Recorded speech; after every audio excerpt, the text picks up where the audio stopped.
오늘 출애굽기 25장 1절부터 22절까지의 말씀을 통해 하나님을 만나는 방법이라는 제목으로 함께 말씀을 나누려고 합니다. 저는 여러분들에게 몇 번이나 말씀드렸듯이 27살 되던 해 2월 달에 제가 예수님을 만났습니다. 하나님을 만났습니다. 그 전에 교회를 열심히 다녔는데 그 전에 교회를 다닐 때 하나님을 만나지 못했죠. 근데 그때에 하나님을 만나려고 내가 애를 쓰지 않았느냐 생각해 보면은 거의 쓰지 않았죠. 하나님을 만나려고 생각도 안 했고 또 만날 어떤 마음의 그런 열심이나 이런 것들도 없었어요. 죄송한데 뒤에 그 에어컨을 좀 한번 잠깐 말씀을 전하는 시간 동안에 좀 꺼주면, 왜냐하면 이게 전달되는 게 제가 힘들어서 여러분 더우시면 좀 참으세요. 그때 제가 돌아보면 뭐 하나님을 만날 생각도 없었어요. 생각도 없고 뭐 만나고 싶은 뭐 간절한 마음도 없었습니다. 근데 가만히 생각해 보면 두 번 있었어요. 두 번. 한 번은 제가 고등학교 때, 대학교 때인지 고등학교 때인지 정확하게 제가 생각이 안 나는데, 그때 이제 제가 있던 그 고향교회에서 청년부와 이제 학생부가 같이 여름 수련회를 가는데, 이제 인원이 좀 되니까 한 200명 정도 갔거든요. 가는데 그 학교를 빌려가지고 수련회를 했습니다.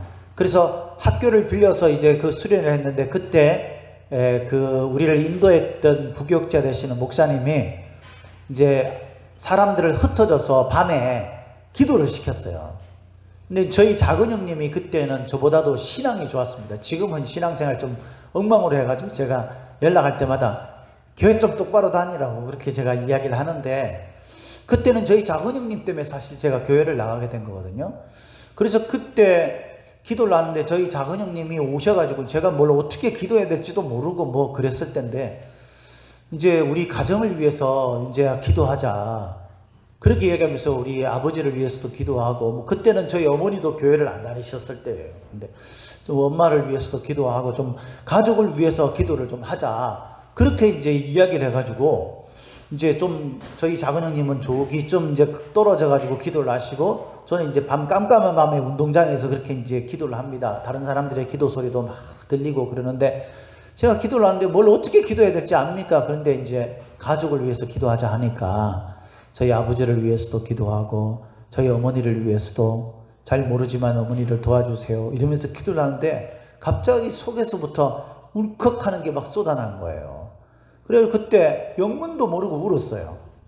막 울면서 이제 기도를 한 거예요. 뭐 그러고는 그냥 끝이었습니다. 그리고 변화된 것도 아무것도 없고 뭐 어떤 기도의 응답에 확신이 되는 어떤 것도 일어나지 않았어요. 그리고 이제 두 번째가 저희 고향교회에서 부흥회를 하는데, 이제 그때 부흥회는 며칠에 걸쳐서 하잖아요.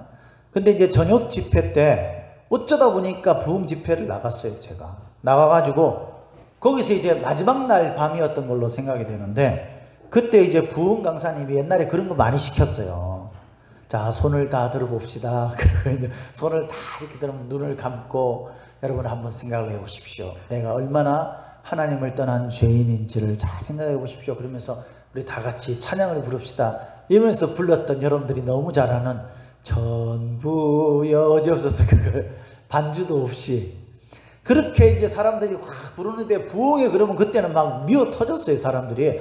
그래서 그 많은 사람들이 그 예배당에 꽉 채워가지고 천부 여지없어서 막 이 노래를 부르는데, 저도 영문도 모르고 손들고 천부 여지없어서 그 노래를 부르는데요, 막 눈물이 막 나는 거예요. 이유도 모르고 막 울면서 그 노래를 부르고 막 기도하라고 그러니까 영문도 모르고 그냥 엎드려서 막 기도를 했어요.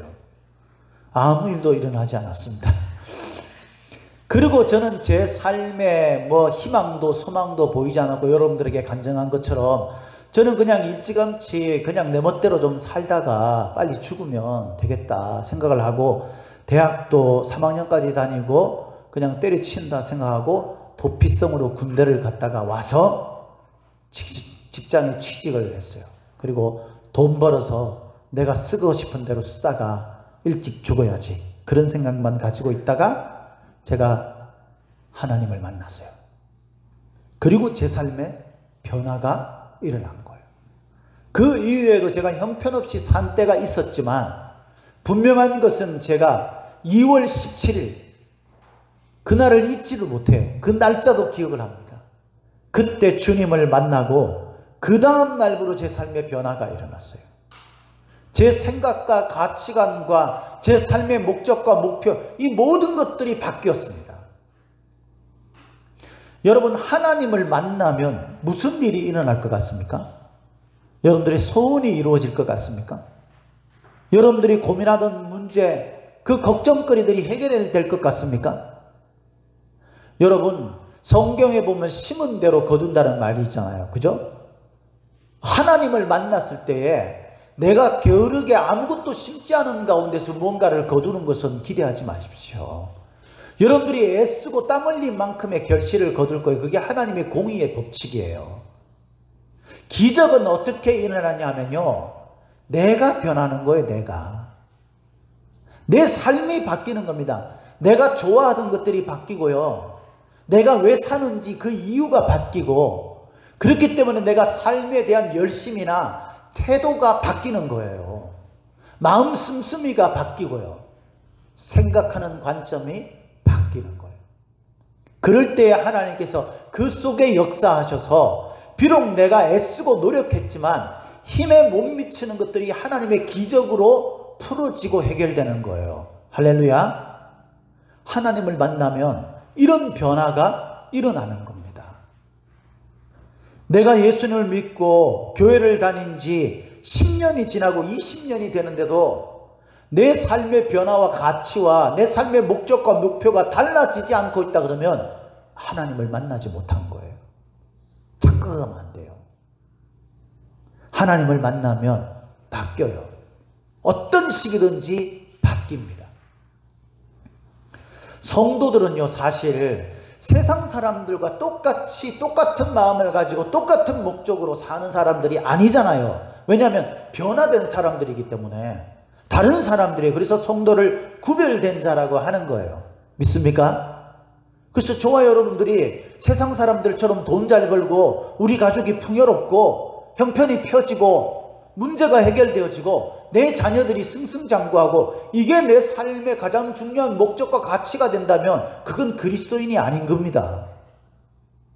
변화된 그리스도인들, 하나님을 만난 사람들은 하나님의 뜻이 무엇이고 하나님이 무엇을 기뻐하시는지를 위해 살고, 그렇게 살다 보니 하나님의 함께 하시는 기적이 내 삶의 모든 영역에 펼쳐지는 줄 믿으시기를 예수님의 이름으로 축복합니다.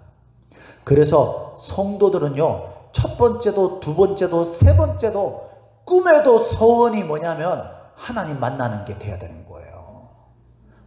내가 오늘 하나님 만났으면 좋겠다.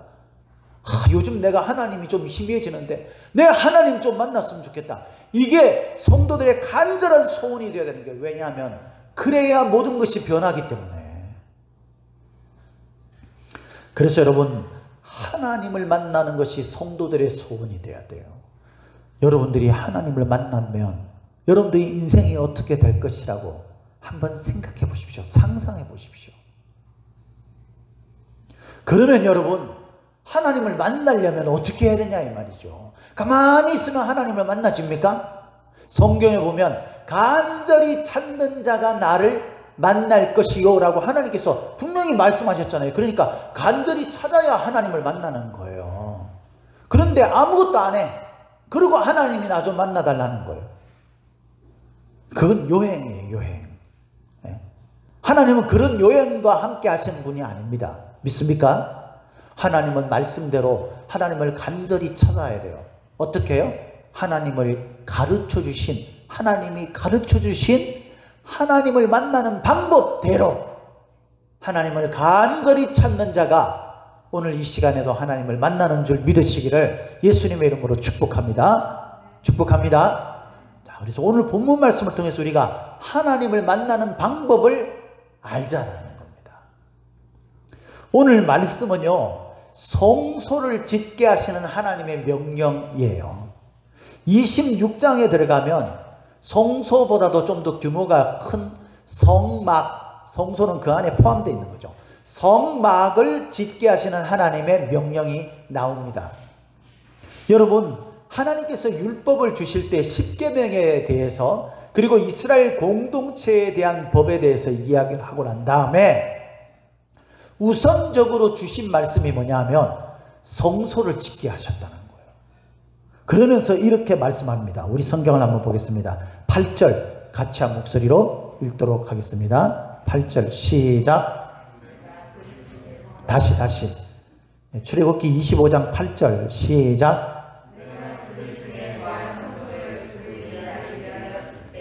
하나님이 성소를 짓게 하시는데 이 성소의 목적이 뭐냐면 내가 거할 곳이라고.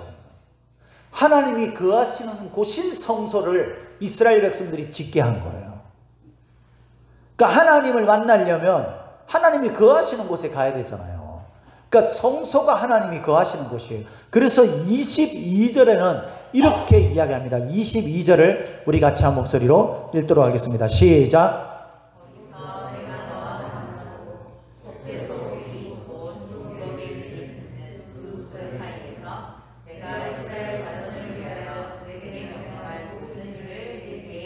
아멘. 거기서 내가 너와 만나고 그랬어요. 하나님을 만나는데 하나님이 어디서 만나냐면 거기서 만난다는 거예요. 거기가 어디예요? 하나님이 거하시는 성소. 그걸 지은 이스라엘 백성들이 지은 그 성소에서 내가 너를 만나고, 거기에서 무슨 일이 일어나냐면 하나님이 말씀하시는 모든 명령, 지시, 예언, 이 모든 것들이 거기서 이루어지게 하겠다라는 거예요. 여러분들이 인생을 살면서 문제가 있습니까? 여기가 뭐가 뭔지, 뭘 어떻게 해야 되는지 잘 모르겠습니까? 걱정과 염려와 두려움 속에 휩싸여 있습니까? 갈 바를 알지 못해서 갈팡질팡 하십니까? 하나님이 무엇을 말씀하신지 듣고 싶고 그 하나님을 만나서 이 문제가 하나님 앞에 어떻게 해결되는지를 보고 싶다면 하나님께서 말씀하신 그곳에서 하나님을 만나야 돼요. 그곳이 어디라고요? 성소입니다. 근데 그 성소가 그냥 하나님이 주시는 곳이 아니에요. 여러분들이 지어야 될 곳이에요. 그걸 신약에서 뭐라고 표현하냐면 나를 간절히 찾는 자가라고 말할 거예요. 나를 간절히 찾는 게 뭐냐? 그게 성소를 짓는 거예요. 성소를. 자, 그러면 이 성소에 대해서 우리가 한번 생각을 해봅시다. 오늘 본문 말씀에는요, 무슨 재료라든가 색깔도 나오고요, 또 길이, 위치, 이런 것들이 막 나와요. 이게 다 의미가 있어요. 하나님이 그냥 주시는 게 아니에요. 다 하나하나 그 의미와 뜻이 있는데 이걸 이 시간에 살펴보면 오늘 하루 종일 해도 시간이 모자라. 그러니까 그런 것보다 오늘 성소라는 것이 도대체 뭔지, 하나님이 성소를 지을 때 무엇을 중요하게 여기시면서 말씀하신 건지, 그것에 대해서만 우리가 살펴볼 겁니다. 여러분, 우리가 먼저 생각해야 될 게 뭐냐면요, 하나님은 꼭 성소에 계십니까? 하나님은 어디에도 계시다고 그랬잖아요. 그래서 여러분 교리 공부를 보면요, 하나님의 절대적 속성이라는 게 있어요. 하나님이 그 보편적 속성이라는 게 있고, 그걸 이제 흔히 다른 말로 하면은 하나님의 비공유성 속성이라고 합니다. 비공유적 속성. 사람과, 하나님의 모양과 형상을 닮은 사람과 다른 절대적인 하나님만이 가지고 있는 속성이 있는데, 그 중에 하나가 편재성이라는 거예요. 그러니까 편재성이 뭐예요? 하나님이 어디든 계시다는 거죠. 어디든. 근데 그 이유가 있어요. 하나님이 어디든 계시는 이유가 있습니다. 그게 여러분 예레미야서 23장 23절에서 24절에 보면 이런 말씀이 있어요. 잘 들어보세요. 나는 가까운데 하나님이요 먼데 하나님은 아니냐. 그러니까 하나님은 가까운 데만 계시고 먼 데는 안 계시냐. 그것에도 계시다는 거죠.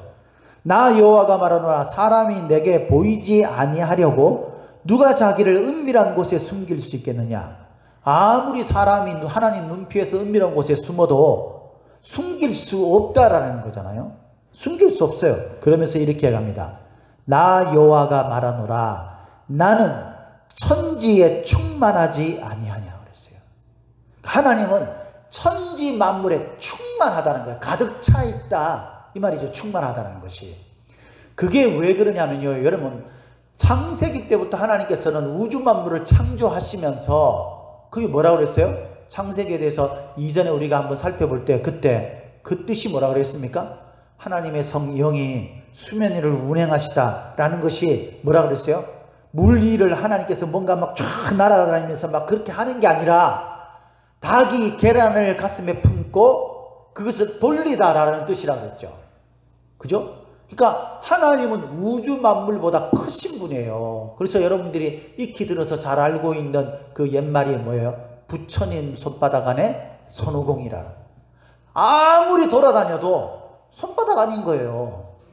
그것처럼 사람이 아무리 여기저기를 다녀도 하나님의 품 안인 겁니다. 우주 만물보다 하나님이 더 크시기 때문에. 그래서 하나님은요, 어디든 계신 거예요. 우리가 아무리 하나님을 피해서 달아나도 하나님 품 안인 거예요, 그것이.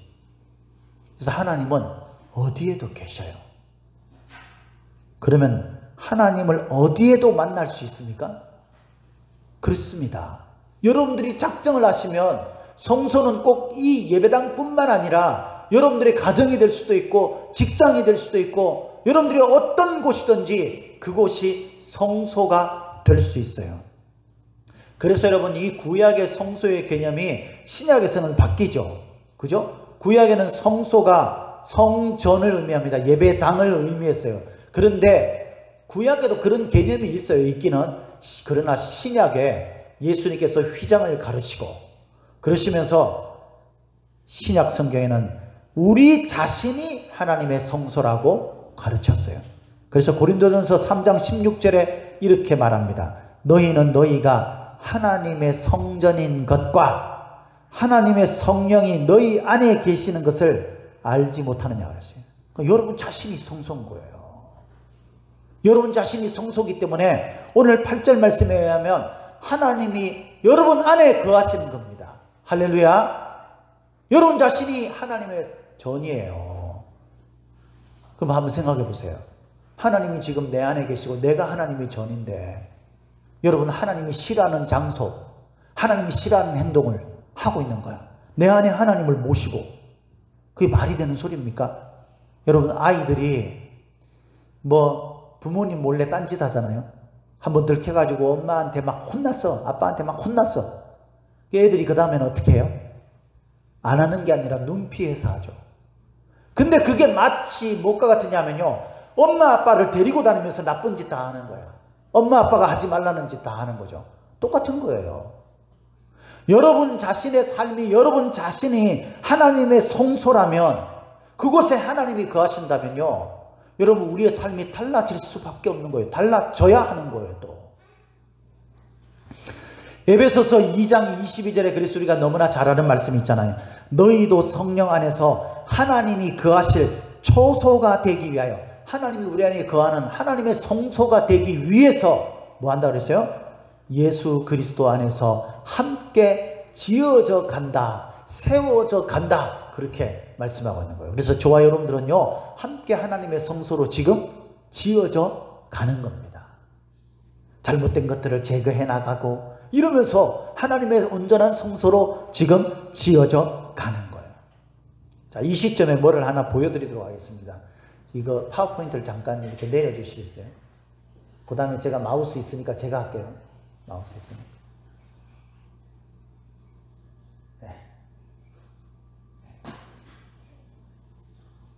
네. 이게 성소예요. 성소의 단면입니다. 그러니까 동쪽이 출입문입니다. 이쪽을 말하는 거죠. 이쪽, 우리가 지금 앉은 자리로 봐서는 이쪽에 해가 뜨니까 이쪽 동쪽에서 사람들이 들어와요. 그러면 이게 마당이 뜰이 있어요. 뜰. 거기에 제일 앞에 번제단이 있어가지고 여기서 짐승을 잡아가지고 짐승을 불태우는 그 항아리가 있는 겁니다. 그리고 이제 손 씻는 정결케 하는 물두멍이 있고, 그 다음에 여기 성소가 있는 거예요. 성소. 요 전체를 뭐라고 하냐면 성막이라고 하는 겁니다. 이해되세요? 요 성소 여기에서 뭐가 이러냐면, 성소는요 지성소와 성소로 구분이 됩니다. 이 사이에 휘장이 있어요. 물론 이 성소를 들어가는 여기도 휘장이 있습니다. 성소에 딱 들어가면 이 북쪽 방향으로, 그러니까 이쪽 방향이겠죠. 여러분 우리가 앉은 자리에서는 이쪽 방향에서 진설병상, 이게 떡상이라고 하죠. 떡상이 있고요. 그 다음에 여기 이쪽에는 금촛대가 있어요.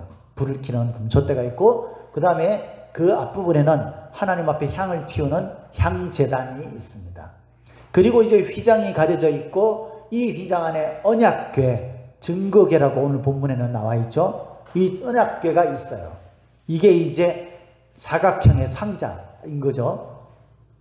이 상자 안에 뭐가 있냐면은 여러분 증거판, 다시 말해서 하나님께 모세가 받은 십계명 돌판이 들어있는 겁니다. 히브리서 9장 4절에 보면 이 안에 다른 두 개가 더 나오죠. 하나는 만나를 담은 항아리, 그 다음에 하나는 아론의 쌍난 지팡이. 그 배경을 잠깐 설명을 하면요, 이게 왜 중요하거든요. 만나는요, 이스라엘 백성들이 하나님 믿고 광야를 지나갈 때, 가나안 땅으로 가기 위해서 광야를 지나갈 때에 그를 먹이신, 다시 말해서 생명을 유지하도록 하나님이 주신 음식을 기념하는 거예요. 그걸 담아놓은 항아리예요. 그러니까 하나님 앞에 하나님을 만나서 하나님을 믿고 하나님이 말씀하신 대로 따라가면 내 삶에 세상 욕심을 버리고 살아도 하나님이 먹을 것을 주신다는 거예요. 생명을 유지하게 해주신다는 거죠. 그리고 아론의 쌍난 지팡이는요, 이스라엘 백성들이 죄를 지어요. 그래서 하나님이 징계를 내가지고 이스라엘 백성들에게 병이 퍼지게 해서 사람들이 막 죽어나갑니다. 그때 하나님이 모세를 통해 가지고 아론의 지팡이를 가지고 하나님 앞에 이스라엘을 위해서 중보 기도를 하게 해요. 이스라엘을 구원해 달라고, 하나님의 진노를 멈춰 달라고.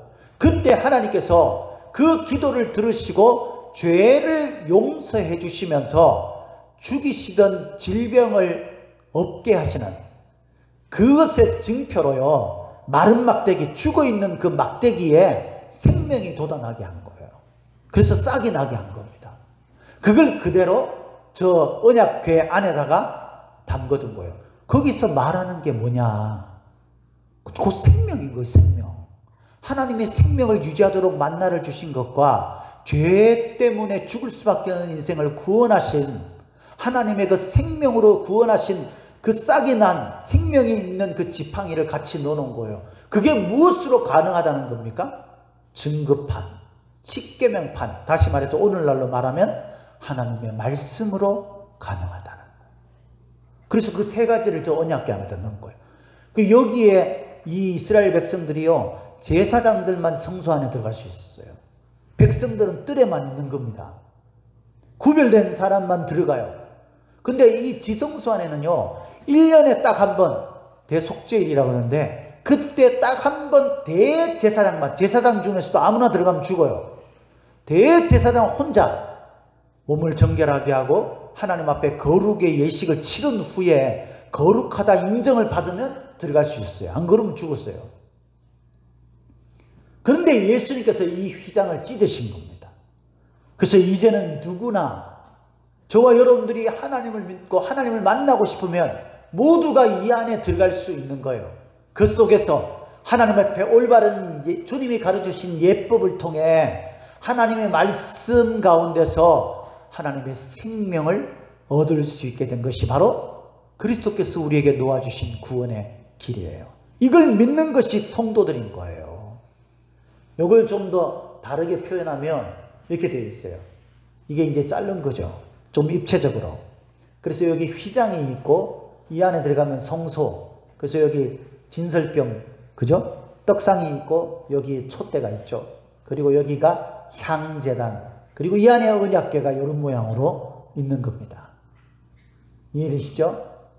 그리고 이걸 전체 울타리와 함께 이 마당까지 있는 모습이 이렇게 된 거죠. 이 언약궤는요, 엄청나게 중요한 거예요. 성막은, 성소는. 그래서 이스라엘 백성들이 광야를 가는 데 있어서 기거할 때, 그러니까 정착해 있을 때, 그때는요, 이 성막을 가장 중앙에다가 짓고 이 주변에 이제 레위 지파 사람들이 기거하게 합니다. 그래서 이것을 섬기게 하죠. 그리고 그 주변에 돌아가면서 세 지파씩 12지파가 삥 둘러 있어요. 그러니까 성소는 어디를 가든 중심이에요. 그리고 이스라엘 백성들이 진행을 하잖아요. 이제 행군을 한단 말이에요. 가나안 땅으로. 그렇게 갈 때에는요, 이런 모양이었어요. 제일 앞에 말씀의 법궤가 있어요.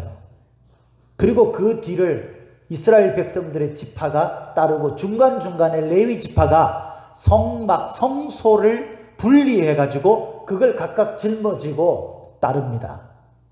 제일 앞에는 항상 말씀이 있고 그 중간중간에 레위 지파가 짊어진 성소의 조각들을 짊어지고 가게 되어 있어요. 그래서 여러분, 성소가 하나님의 말씀에서는 얼마나 중요한지를 알아야 됐습니다. 이제 여러분, 그런데 이 성소를 통해서 하나님이 이스라엘 백성들을 만나 주시겠다고 말씀하는데, 이 성소는 그러면 어떻게 짓느냐? 그게 이제 하나님을 만나는 방법에서 핵심일 거 아니에요. 그죠? 하나님을 만나려면 성소를 지어야 하는데, 성소를 어떻게 짓느냐? 성소는 건물이 아니라 우리 자신이라고 이야기했죠. 우리 자신의 신앙을 어떻게 지어야 합니까? 그것을 제일 먼저는요, 말씀대로 지어야 한다는 것을 알아야 돼요. 사람들은요, 신앙생활을 절대 말씀대로 안 하려고 그러고 자기 생각대로 하려고 그래요. 이 대표적인 게 이스라엘 백성들이 자기의 소견에 옳은 대로 행하였던 거, 사사기 시대를 말하는 거죠. 그때는 하나님 앞에 은혜를 받아 구원을 받고 난 다음에 자기 생각대로 살면서 하나님을 떠난 삶을 살다가 징계를 받아가지고 또 억압되고, 그 또 하나님 앞에 회개해서 돌아오면은 하나님께 또 은혜를 베풀어 주셔서 구원하면 또 딴짓하고, 이게 계속 되풀이되는 게 사사기예요. 그런데 그 사사기의 제일 마지막인 사사기 21장 25절에 그렇게 말하고 있죠. 왕이 없어서 이스라엘 백성들이 사람들이 각기 자기의 소견에 옳은 대로 행하였더라. 그렇게 해요. 근데 그 말씀의 원문을 이렇게 잘 공부를 해보면요, 행하였다라는 이 말이 미완료로 되어 있어요. 미완료. 그러니까 끝나지 않고 계속 되는 거예요. 근데 이렇게 미완료를 쓸 때에는요, 그것이 이루어지는 어떤 이유를 강조하기 위해서요. 그 이유가 뭐냐면 왕이 없기 때문이에요.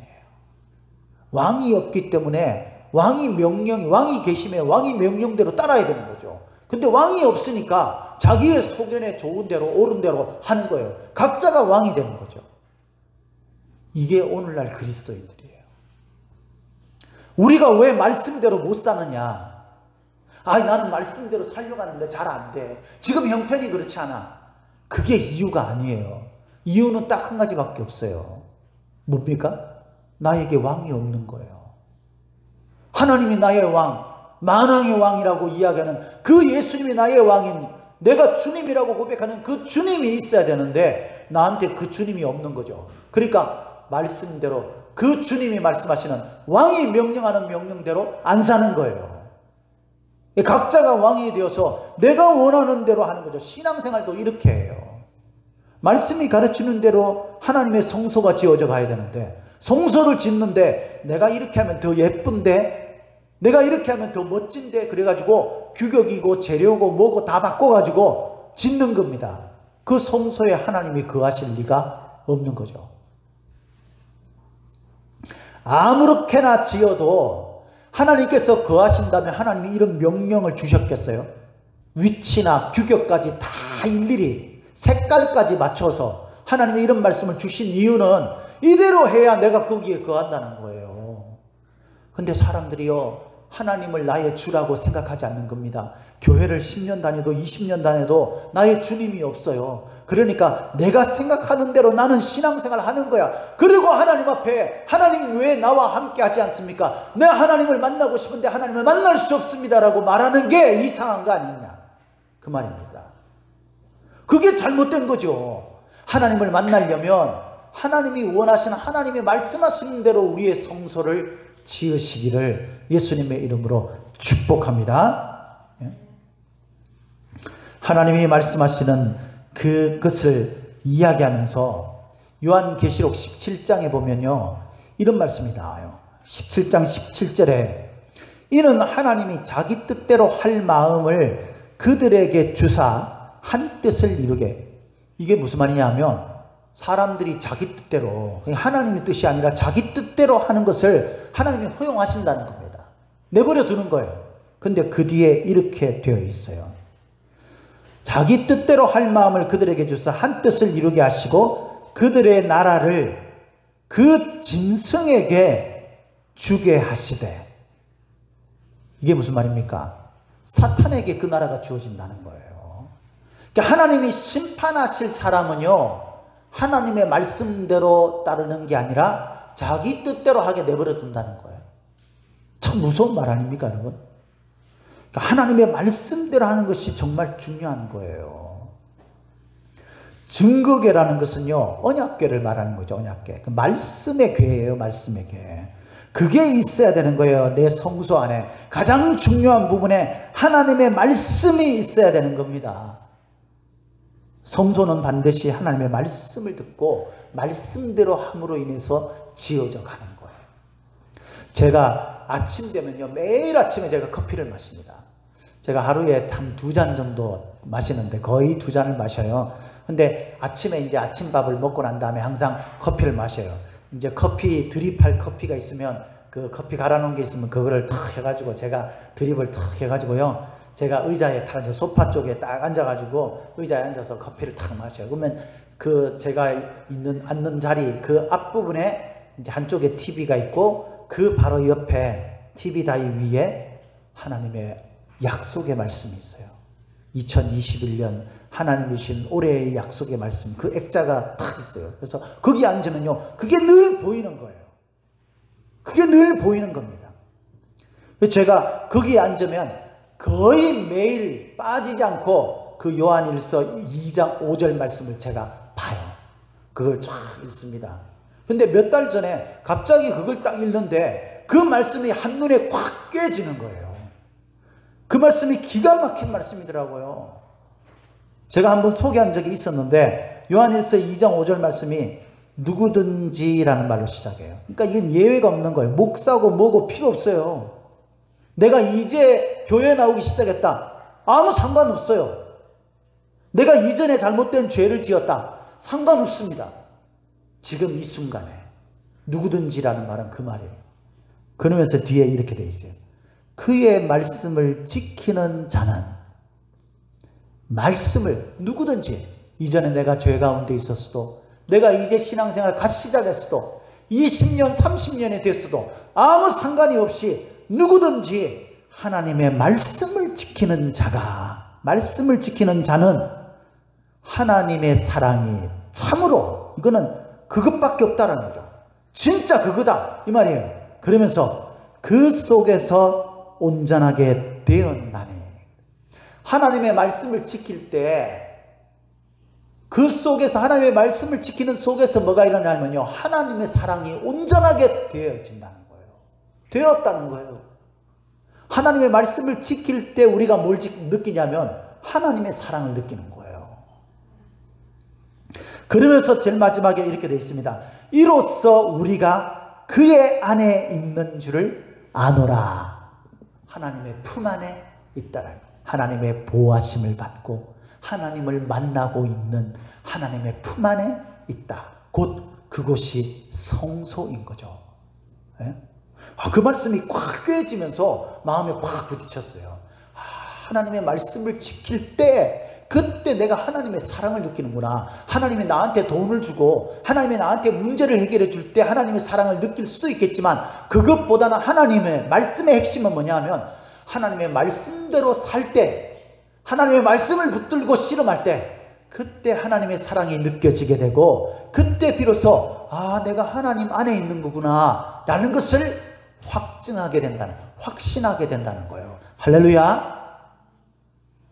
여러분들에게 주어진 하나님의 약속에, 올해에 주어진 약속의 말씀 어디에 있습니까? 지금 매일 보고 있습니까? 여러분, 하나님의 약속의 말씀은 부적이 아니에요. 그거 그냥 우리 집에다가 갖다 놓으면 하나님의 말씀이 저절로 우리를 지켜주고 그런 게 아니에요. 하나님의 약속의 말씀은 지켜야 효력이 나타나는 겁니다. 믿습니까? 제가 우리 한 사람을 좀 지적해서 이야기해서 어떨지 모르겠는데요. 우리 최영지 집사님이 좀 건강 때문에 지금 힘들어 하잖아요. 좀 어려움을 겪고 있잖아요. 저는 이 가정의 약속의 말씀을 알아요. 왜냐하면은 처음 약속의 말씀을 가지고 신방을 할 때 이 가정에 가서 제가 한 이야기를 혹시 집사님이 기억을 하고 있을지 모르겠어요. 제가 그렇게 이야기했어요. 이 집사님 가정의 막 약속의 말씀이 시편 말씀이거든요. 수렁에 빠진, 예?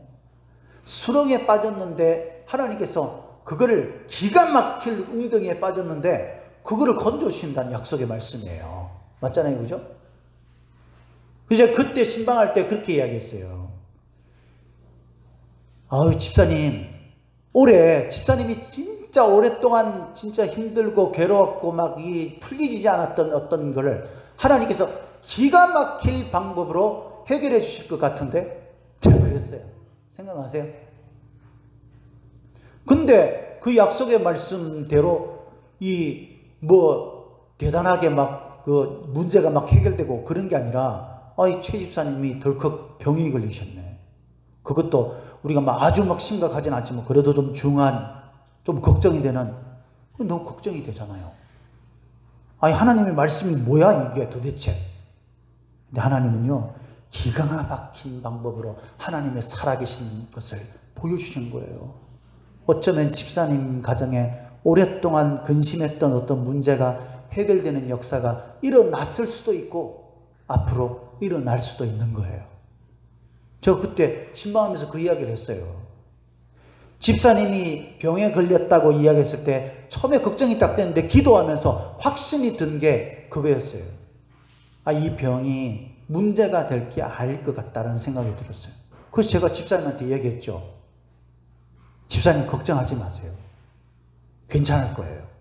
제가 그냥 한 말이 아니에요. 제가 기도하면서 나름 하나님 앞에 느낌을 받고 이야기하는 거예요. 여러분, 하나님의 말씀은요, 우리가 안 봐서 그렇지, 그 말씀 붙들고 우리가 실험을 안 해서 그렇지, 기가 막힌 거예요. 때에 따라 적절하게 내 마음을 깨닫게도 하시고요, 때로는 야단도 치시고 용기도 주시고 위로도 하시고 이런 다양한 방법으로 나를 건드리실 뿐만 아니라 하나님의 말씀은 하나님이 나와 함께 하시고 나에게 품이 되어 주신다는 그 확정된 기적을 일으키는 데에 역사되기도 합니다. 그래서 여러분, 하나님의 말씀이 하나님을 만나는 첫 번째, 그 다음에 우리가 생각해야 될 것이 있어요. 이거는 이제 간단하게 얘기할 수 있는 겁니다. 왜냐하면 복잡하게 얘기할 수가 없어요. 너무 많은 것들이 있기 때문에. 그 다음에 우리가 생각해야 될 게, 첫 번째는 하나님의 성소는 반드시 말씀을 붙들 때 말씀으로 지어지는 것이다. 두 번째는요, 하나님 앞에 기쁜 마음으로 드리는 예물이 있어야 돼요. 오늘 2절 말씀에 이렇게 되어 있죠. 우리 2절을 같이 한 목소리로 읽도록 하겠습니다. 2절 시작.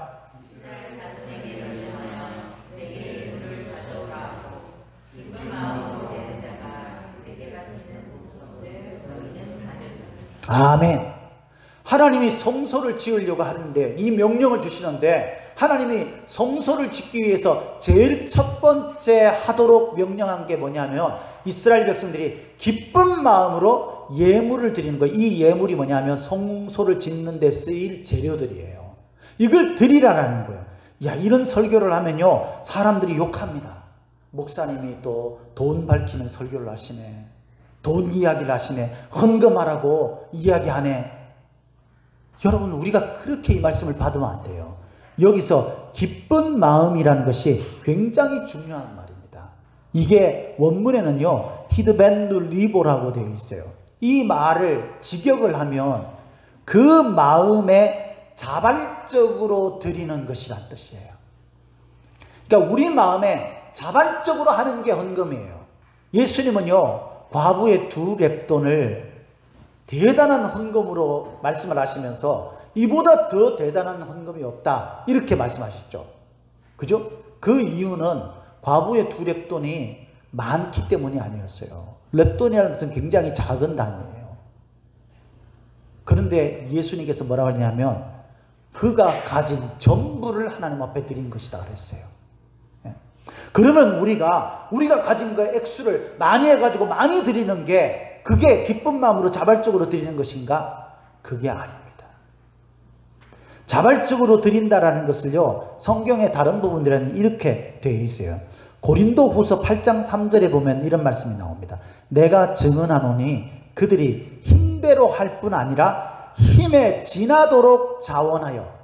자원하는 그 조건 첫 번째가 힘에 지나는 겁니다. 그러니까 여러분들이 쓰다 남은 거 있잖아요. 하다가 이제 여분이 좀 남는다. 그러면 하는 거를 하나님 앞에 자발적으로 드리는 게 아니에요. 여러분들이 딱 정해놓고 내가 어떤 상황이 되더라도 나는 이건 하나님의 것이라고 생각을 하고 힘들어도 그것을 지켜갈 때 그게 자발적인 것이 되는 겁니다. 두 번째는 베드로전서 5장 2절에 보면 이런 말씀이 나옵니다. 너희 중에 있는 하나님의 약물을 치되 억지로 하지 말고 하나님의 뜻을 따라 자원함으로 하며 더러운 이득을 위하여 하지 말고 기꺼이 하며. 이해타산을 따지면서 내가 이걸 하면은 내가 어떻게 되는데, 이걸 하면 뭐 이렇게 펑크가 나고, 이걸 하면은 뭐 이렇게 생각을 하지 말고요, 기꺼이 하라는 거. 기꺼이 필요하다, 하나님이 필요하실 것 같다, 그러면 여러분들이 할 수 있는 기꺼이 그렇게 하는 게 자발적인 거예요. 기쁜 마음이라는 게 막 드리면서 내가 막 기쁘다 그래가지고, 제가 말씀드렸죠. 제가 옛날에 찬양단 활동하면서 교회를 돌아다니면서 찬양 집회를 하고 그럴 때, 그때 어떤 교회를 갔는데 그 교회에서는요, 이 찬양 집회를 딱 하는데 헌금 시간이 딱 되니까 목사님이 여러분 헌금 시간이 왔습니다 이러니까 사람들이 다 일어나가지고 박수를 치면서 막 야 이러면서 헌금을 하더라고요. 그래가지고 이야, 이 교회 대단한 교회다. 여러분, 그런 걸 말하는 게 아니죠. 그렇게 하는 것도 좋아요. 그게 우리 마음을 그렇게 가져가도록 하는 좋은 방법일 수 있겠죠. 그러나 기쁜 마음이라는 것은 그것을 말하는 게 아니라 기꺼이 하나님이 쓰시겠다면, 여러분 내가 가진 거 어차피 하나님 것인데 하나님 앞에 하나님이 쓰시겠다면 내가 하나님 앞에 드린 게 당연한 거지? 라고 생각하면서 이걸 당연시 여기면서 하는 거예요. 그래서 헌금은요, 마음의 결단을 하는 것이기도 하지만 여러분 당연히 하는 거예요. 그런 마음을 가지고 하는 것을 기쁜 마음으로 드리는 예물이라는 겁니다. 이것이 꼭 물질적인 것만을 말하는 게 아니고 여러분 몸, 시간, 또 물질, 돈일 수도 있고, 그죠? 또 여러분들의 재능일 수도 있고, 그 모든 것들을 여러분들이 하나님이 기뻐하신다면, 하나님이 원하신다면 그건 당연한 거야. 하나님 것이기 때문에 이런 마음으로 쓸 수 있게 내놓는다면, 그러면 그것이 기쁜 마음으로, 이걸 통해서 성소의 재료가 되고 지어져 가는 겁니다. 그리고 세 번째는 뭐냐면요, 각각 다양한 종류의 재료들로, 여기 보면 뭐 온갖 게 다 나오죠. 그죠? 보석도 나오고 뭐 실도 나오고 짐승도 나오고, 이런 재료들은요 성도들 각자가 가진 달란트예요. 달란트. 사람은 재능이 다 달라요. 성격도 다르고. 그래서 여러분 교회 안에서 쓰이는 용도도 다른 겁니다. 여러분들이 하는 역할이 다 다를 수 있어요. 왜냐하면 여러분들이 하나님이 주신 여러분들의 재능이기 때문에. 그죠? 이것에 여러분들이 기꺼이 쓰일 수 있어야 돼요. 내가 이런 것들을 가지고 있는데 나는 뭐 교회에서 그렇게 하고 싶지는 않아. 아니에요, 여러분. 그래서 우리가 공통적으로 써야 될 것이 있죠. 몸이 있다면 다 해야 될, 예를 들어서 교회를 청소한다든가 이런 것들도 있고, 그죠? 그 다음에 여러분들이 많이 가지고 있는 달란트가 있어요. 나는 사람을 만나는데 별로 부담스럽지 않아. 그럼 여러분 그것을 사용하세요. 나는 좀 미적인 재능이 있어. 그거 그렇게 사용하시면 돼요. 이렇게 여러분 하나님 앞에 여러분들이 가진 재료를 가지고 사용되는 거예요. 그리고 마지막으로는 크기와 위치와 규격입니다. 이것은 바로 하나님의 뜻, 하나님의 말씀. 왜 한번 생각해 보세요, 여러분. 성소가 크면 어떻고, 성소를 짓는데 무슨 재료를 쓰면 하나님이 못 거하십니까? 아니잖아요. 근데 왜 하나님은요, 꼭 요런 재료를 쓰라, 요런 색깔로 해야 된다, 요런 길이로 해야 된다, 이걸 왜 일일이 지시를 하셨을까요? 왜? 그거는요, 다른 게 아니에요. 그 의미들을 부여하면서 이스라엘 백성들이 말씀대로 하는지 안 하는지 그 잣대 기준이 되는 거예요. 그래서 빨간색을 쓰라 그랬는데 나는 파란색으로 하고 싶어. 그런 말씀을 안 지킨 게 되잖아요. 그런 것들로 이 다양한 규격과 크기, 위치, 색깔 이런 것들을 규정하신 겁니다. 이것은 곧 하나님의 말씀의 잣대, 기준으로 삼기 위해서. 자, 이것을 정리하면 이렇습니다, 여러분. 하나님의 말씀대로 성소가 지어간다는 것은 뭐냐면, 첫 번째는 여러분들이 가진 달란트를 가지고 여러분 하나님이 원하신다면 기꺼이 쓰십시오. 그것이 무엇이든지. 그리고 여러분, 오늘 본문 말씀에 그룹이라는 말이 나오는데 이게 원래 뭐 무리 이런 영어로 그룹 말하는 게 아니고 이게 천사예요. 천사 중에 대표적인 게 스랍이 있고 케룹이라고, 원래 원문을 그대로 읽으면 케룹이라는 말이에요. 케룹이라는 게 있어요. 이걸 이제 우리나라 시골의 발음으로 그룹이라고 말한 겁니다. 근데 이 그룹이 하는 일은 뭐냐면 이 스랍이라는 그 천사는 이사야 6장에 대표적으로 나오죠. 하나님이 거룩하다 거룩하다 창하여 소리하면서 찬양했던 천사가 스랍이에요. 이사야가 하나님의 영광을 보고 화로다 망하게 죽게 되었다라고 탄식할 때에 그 입술에 부정한 것을 불로, 제단 불로 지져서 거룩하게 정결케 한 그 존재가 스랍이라는 천사예요. 근데 이제 오늘 본문에는 그룹이 나오죠. 이 언약궤 위에 속죄소라는 게 있는데 이 속죄소는요, 복잡하게 생각할 필요 없이 언약궤를 덮는 덮개예요. 덮개. 뚜껑이에요, 뚜껑. 그 뚜껑을 왜 속죄소라고 하냐면 원래 속죄소라는 뜻이 시온자, 그래가지고 시은자, 그래서 베풀시, 은혜, 자리좌라는 뜻이에요. 그러니까 은혜를 베푸는 자리라는 거예요. 그러면서 성경 오늘 본문에 보면 뭐라고 되어 있어요? 하나님께서 이 그룹을 그 속죄소 그 뚜껑에 연결시켜가지고 조형물을 만들게 했습니다. 그룹을, 천사를. 그래서 그 그룹이 있는 그 사이, 거기에서 하나님이 만난다고 그랬어요. 그러니까 은혜의 자리인 거죠. 그래서 여러분, 우리가 하나님을 만나는 장소는 어디냐면 하나님의 말씀대로 지어진 성소, 그곳에서 하나님이 거룩하게 구별된 이 그룹이 하는 일은 대표적인 게 뭐냐면요, 이 에덴 동산에서 쫓겨난 백성들이 에덴 동산에 다시는 들어가지 못하고 찾지 못하게 화엄금으로 지키는 거 여러분 성경에서 본 적 있죠? 그 지키는 존재가 그룹이에요. 그러니까 이건 거룩인 거예요. 거룩, 정결. 그러니까 거룩하게 구별된 자가 하나님의 은혜의 자리에 나가는 거예요. 그곳에서 하나님을 만나는 겁니다. 할렐루야. 사랑하는 성도 여러분, 사실 저는 이 시편 말씀을 오늘 본문 말씀 이 출애굽기 이 말씀을 말고 토요일 시편, 왜냐하면 시편을 좀 더 나누고 싶어가지고 토요일 큐티 말씀인 어제 큐티 말씀인 시편 11편 말씀을 가지고 좀 나누고 싶었어요. 그런데 오늘 큐티 말씀이 출애굽 말씀이고 이게 서로 연결되어 있더라고요.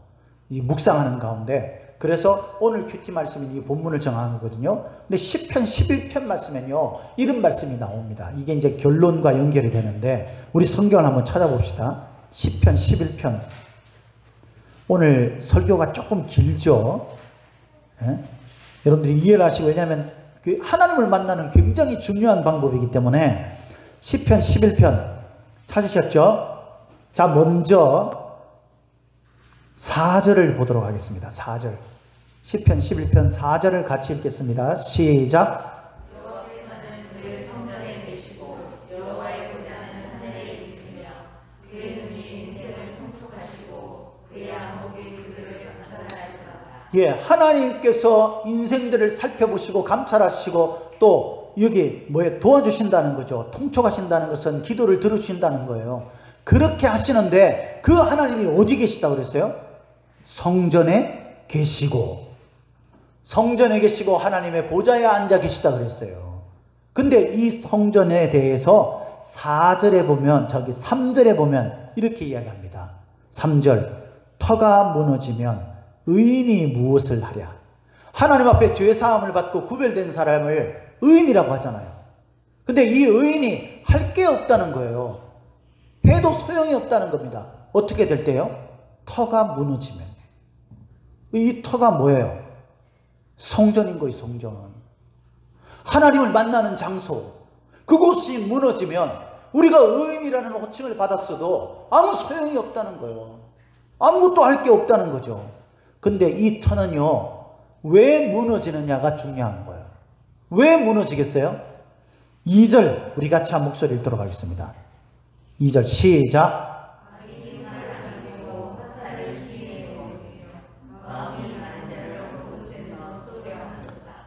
악한 영 사탄이 의인된 성도들을 화살을 쏘면서 공격한다는 거예요. 왜? 터를 무너뜨리기 위해서.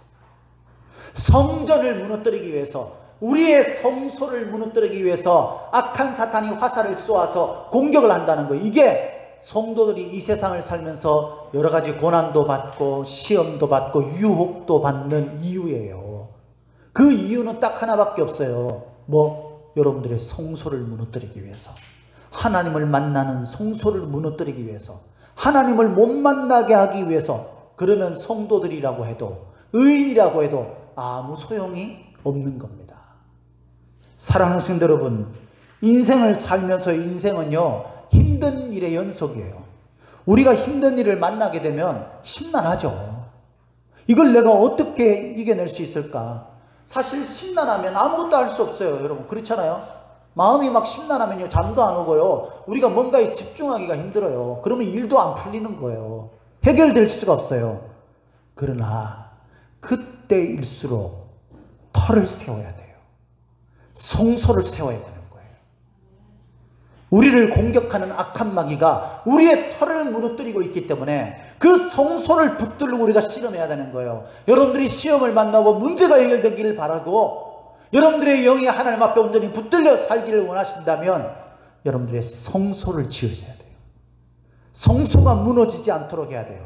어떻게 해요? 하나님의 말씀이 가르치는 대로 그 말씀을 붙들고 씨름하는 것이 내 생각으로 하는 게 아니라 하나님의 말씀대로 하는 것이 성소를 세워가는 유일한 방법이고, 그 성소를 통해서만이 하나님을 만날 수 있다는 것을 꼭 기억하시길.